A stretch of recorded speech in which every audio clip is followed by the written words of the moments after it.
I'm delighted to join them and each of you in celebrating the VIA Foundation's 10th anniversary and want to begin by congratulating Barta and the Foundation's board and officers and staff for everything that they have done and are doing to create opportunity for the people of the Czech Republic.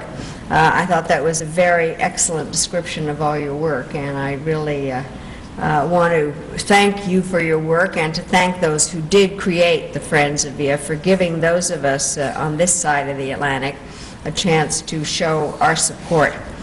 Over the years, I have been associated with many foundations, but this one, it seems to me, is based precisely on the right concepts. Help for those who are helping themselves, partnerships between the public and private sectors, support for democracy at the grassroots level, diversified sources of funding, and a focus that includes both the individual and the community. These measures taken together are indeed the right way VIA to strengthen freedom in the Czech Republic. Here in the United States, we are observers, not participants in the democratic evolution of that country, but this doesn't mean that we are detached from the process. I won't forget my own emotions 17 years ago. I, as a Czech American, had been asked over and over again, you know, the Poles revolt every 10 years, the Hungarians had a revolution, what are you all doing? So I was very proud when the Velvet Revolution happened, and when I switched on the television and saw everybody freezing and jingling their car keys and chanting slogans in Wenceslas Square. I was separated by an ocean and thousands of miles, but I felt every bit part of the crowd cheering the heroes on, Havel and Liberty. The Velvet Revolution made democracy possible, but it didn't provide any guarantee that freedom would take hold. Early on, President Havel warned of the challenge in moving from the poetry of revolution to the prose of governance. And as we've learned, democratic rule can be messy and confusing. It has the advantage of allowing us to express our ideas freely and the disadvantage of permitting others to do the same. And that's why the halls of government in Prague have been filled these past 17 years with vigorous debates about economic and social policy. The political atmosphere has been noisy and contentious, but the spine of democracy has remained firm. When governments have changed, it has been through open elections and not backroom deals. And when elections have produced gridlock, as is now the case, there has been no panic nor departure from the rule of law. Czech democratic institutions are stronger because hundreds of thousands of people participate in civil society, and many of them with the help of VIA. I have faith in Czech democracy because I have faith in the Czech people, but I must tell you that I'm concerned about overall democratic trends in Central Europe and Russia, and also parts of Latin America, Africa, and Asia. Because no political system is perfect, there will always be people unhappy with the status quo, especially if their standard of living does not match their expectations. And when people in fragile democracies are unhappy, they may be tempted to believe demagogues who play upon their resentments and promise immediate change.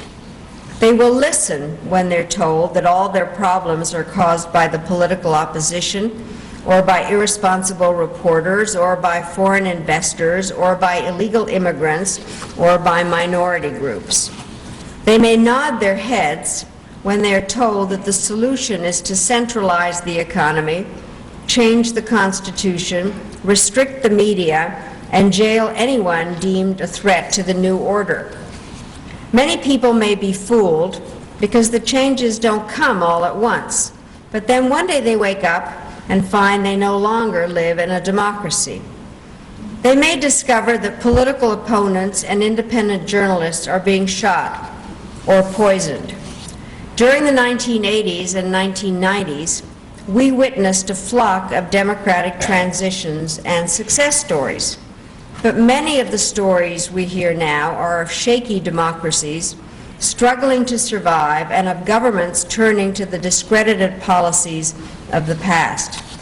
It doesn't help that U.S. leaders are preoccupied with Iraq, while European leaders struggle with the internal problems of the European Union.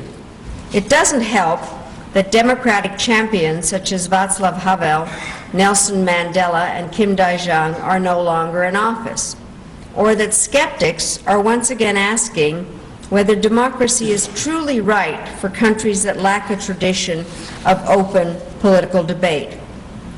Taken together, there's a danger that through complacency we will allow history's pendulum to swing back, moving away from democracy and towards autocracy. We who believe in freedom must draw the line and say that is not acceptable.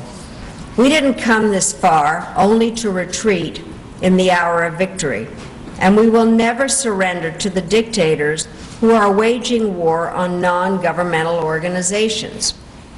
Civil society is the voice of the people, and it must not be muffled or silenced. Organizations that promote democracy and report on human rights and support social change are damaging only to those who shun accountability and are afraid of truth. There is no panacea, but freedom is the best medicine we have for modern ills, ranging from terror and corruption to underdevelopment and pollution. As for those who suggest that some countries are not ready for democracy, I reply that no country has ever truly been ready for anything else. One of my father's favorite authors was Karel Čapek, who wrote a book called The War of the Nukes, a volume I thought of immediately back in 1994 when Mr. Gingrich was elected Speaker of the House of Representatives. Čapek also wrote a short play in which robots turn on their masters and essentially take over the earth. His point was that people are not robots and that we cannot be treated as if we were. One of history's great dramas has been between those who defend that truth and those who deny it. And as we know, great dramas produce great heroes. More than 8 decades ago, Tomáš Garrigue-Masaryk crossed the Atlantic, stopping here in Pittsburgh in search of friends for his country's cause. He didn't appeal to America's geopolitical self-interest. He didn't offer to sell us oil or promise us access to new markets. He didn't pledge to join us in a secret alliance against other major powers. Masaryk had a deeper understanding of national interest than that. He appealed to the United States on the basis of a profound connection between Czechoslovak and American ideals. He believed that the children of George Washington could find common cause with the descendants of Jan Hus, and he believed that a nation's success depends on its purpose, and that America's purpose and that of the Czech and Slovak peoples were the same, and that our shared purpose is freedom. We've learned through hard experience that history will always have enemies. Evil may be found behind many masks, from Nazis to communists, from the practitioners of ethnic cleansing to those who would have us believe that God's commandment is, "Thou shalt kill." Over time, the labels and battlegrounds change. What must never change is our determination to stand together, to defend liberty and seek truth, and to persevere in our effort to build a better and freer life in our own countries and for all people.